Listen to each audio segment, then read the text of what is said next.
Basic conditions for extending without a planning permission.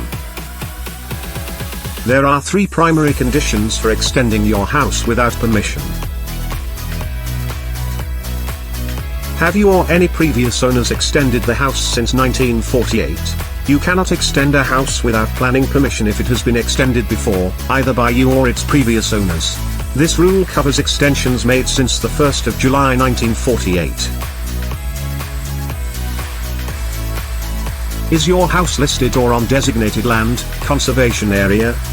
Listed homes and homes on designated lands, conservation areas, areas of outstanding natural beauty, have either limited or revoked permitted development rights. If your home falls under this category, we definitely recommend getting expert guidance when planning your extension. Is your property a house or flat? Only houses are covered by permitted development. Other property types like flats and maisonettes will require you to apply for full planning permission.